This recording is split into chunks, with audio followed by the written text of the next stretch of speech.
Vamos lá, pessoal, vamos dar sequência então aqui ao nosso estudo muito necessário. Nesse momento nós vamos falar sobre coisa julgada, remessa necessária. Então, é um tema muito importante, falar sobre sentença, é muito importante entender quais são as espécies de sentença. Vamos juntos aqui, tá bom? Então, a matéria agora é sentença e coisa julgada. Vamos iniciar com muito carinho para que a gente possa gabaritar qualquer concurso público de carreiras, para que a gente possa advogar melhor, para que a gente possa entender de verdade de forma didática e bem leve, tá bom?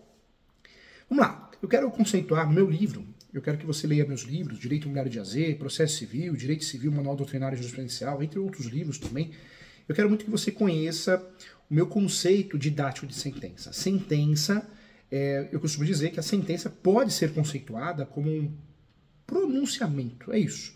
Juiz ou juíza não fala, juiz sentencia, juiz despacha, atos ordinatórios, né? Então, essa é a função de um juiz, entre diversas funções de um juiz ou uma juíza. A sentença pode ser conceituada assim como um pronunciamento por meio do juiz, a juíza, o qual o juiz, com fundamento nos artigos 485 e 487, 485 e 487 do Código de Processo Civil. O juiz, a juíza, põe fim à fase cognitiva do procedimento comum. O grande objetivo da sentença é esse, né? Colocar fim, de fato, a fase cognitiva do procedimento comum, bem como também extingue a execução. A sentença, gente, ela pode ser terminativa nos casos de coisa julgada ou julgamento sem resolução do mérito. Então, terminativa nos julgados de sentenças sem resolução do mérito. A sentença pode ser definitiva quando houver a resolução do mérito. Acho que é a primeira classificação didática, né? Sentenças terminativas sem resolução do mérito e sentenças definitivas com resolução de mérito. Quando eu falo de sentenças, as principais hipóteses de sentenças terminativas, ou seja, não resolve o mérito, não resolve o caso, elas estão previstas no artigo 485 do Código Civil atual, 2015. O juiz não resolverá o mérito quando indeferir a petição inicial. O juiz, a juíza, também não indeferirá o mérito, não resolve o mérito, o processo em si, o mérito, o problema, se o processo ficar parado durante mais de um ano, por negligência das partes, e a parte, mesmo que intimada pessoalmente, não suprir a falta em 5 dias. Também não promover os atos e as diligências que lhe incumbir. O autor também abandonar o processo, a causa por mais de 30 dias, abandonou por mais de 30 dias, também motivo que o juiz não vai julgar, o juiz não vai resolver o mérito. Mesmo intimado pessoalmente, não suprir a falta em 5 dias. Então, também são pontos. Verificar também a ausência de pressupostos de constituição e de desenvolvimento válido e regular do processo. Pode ser conhecido de ofício ou de ofício pelo juiz ou em qualquer tempo e grau de jurisdição também. Também reconhecer a existência de preempção, de dispendência ou de coisa julgada, pode ser reconhecida de ofício pelo juiz ou qualquer tempo de grau de jurisdição. Também o juiz não vai reconhecer o mérito se verificar a ausência de legitimidade ou de interesse processual. Isso acontece muito, né, gente? Acontece muito. Pode, inclusive, ser reconhecida de ofício pelo juiz a qualquer tempo de grau de jurisdição. Também o juiz, a juíza não reconhece o mérito quando acolher a alegação de existência de convenção de arbitragem ou quando o juiz arbitral reconhecer sua competência. E também o juiz não julga o mérito se homologar a existência da ação também, antes mesmo da citação. Também não reconhece o mérito em caso de morte da parte, a ação considerada inadmissível, intransmissível, que é o termo mais utilizado, intransmissível, considerada intransmissível de fato, por disposição legal, pode ser também reconhecida de ofício pelo juiz ou qualquer tempo de grau de jurisdição também, tá? Uma observação importante, se o autor der causa por 3 vezes, isso acontece, hein? A sentença fundada em abandono da causa não poderá propor nova ação contra o réu com o mesmo objeto, ficando-lhe ressalvada, entretanto, a possibilidade de alegar em defesa o seu direito também, tá bom? Então, ponto importante. Dentro das principais hipóteses, mudando de assunto, dentro das principais hipóteses de sentença definitiva, que é a sentença que resolve o mérito, diferente da sentença que não resolve o mérito, que aparece no 485, aqui nós estamos falando do artigo 487 do Código de Processo Civil, então haverá resolução de mérito, haverá sim, quando o juiz acolher ou rejeitar o pedido formulado na ação ou na reconvenção, também decidir de ofício o requerimento sobre ocorrência de decadência ou prescrição, homologar o reconhecimento da procedência do pedido, formulado na ação ou na reconvenção, a transação, a renúncia à pretensão formada na ação ou na reconvenção, e aí eu trago ressalvadas as hipóteses do parágrafo 1º do artigo 332, ou 332, que são as hipóteses da improcedência liminar do pedido, também a prescrição e a decadência não serão reconhecidas sem que antes seja dada às partes a oportunidade de se manifestar. Uma dica de ouro também, desde que possível, o juiz resolverá o mérito sempre que a decisão for favorável à parte a parte a quem aproveitará eventual pronunciamento nos termos do artigo 485, sem resolução de mérito também. Então fica a dica aqui também. Outra dica, outro pulo do gato.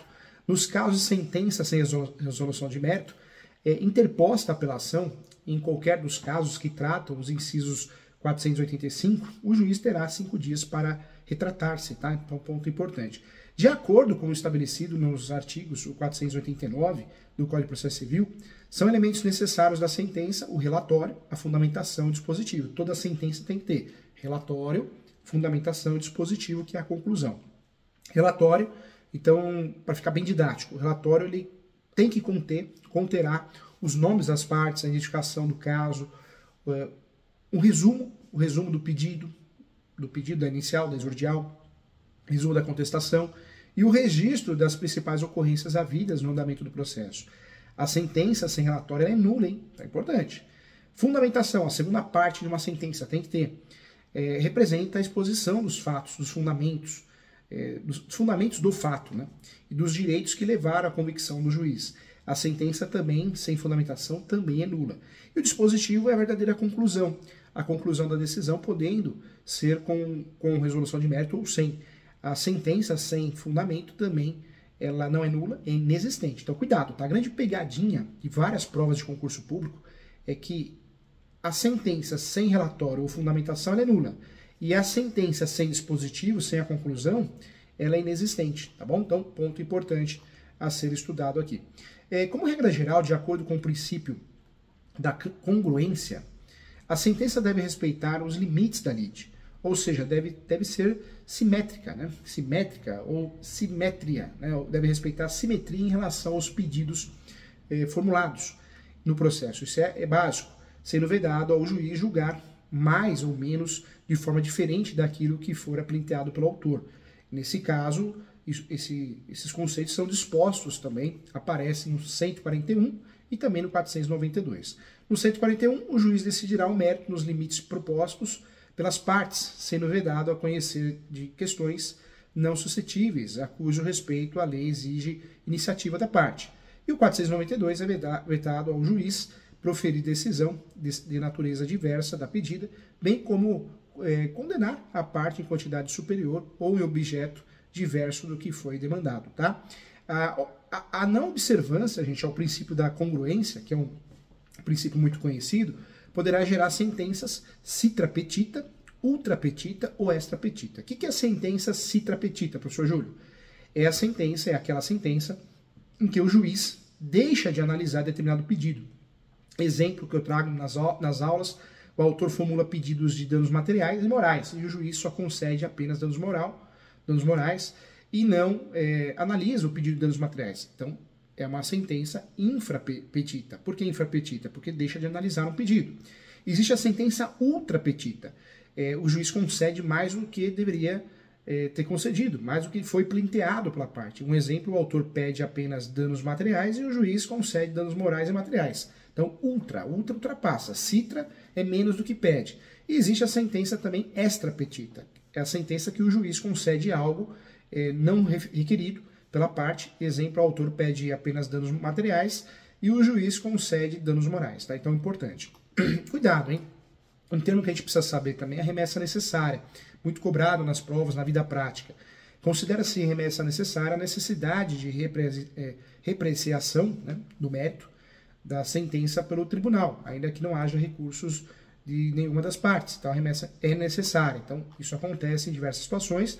O artigo que esclarece muito bem essa situação é o 496, que dispõe que está sujeito ao duplo grau de jurisdição, de forma obrigatória, não produzindo efeitos, senão depois de confirmada pelo tribunal, tá? Então, a remessa obrigatória são casos que tem que ir para recurso, senão não tem reconhecimento. O 496 é muito claro nesse sentido. Está sujeito ao duplo grau de jurisdição, não produzindo efeito, senão depois de confirmada pelo tribunal a sentença, proferida contra a União, Estado, Distrito Federal e municípios, suas respectivas autarquias e fundações públicas. Então, processou no Estado, vai ter recurso. O Estado, a União, o município, vai ter recurso. Também que julgar procedente, no todo ou em parte, os embargos à execução fiscal. Também, tá bom? Então, importante aí, para você ficar craque no assunto.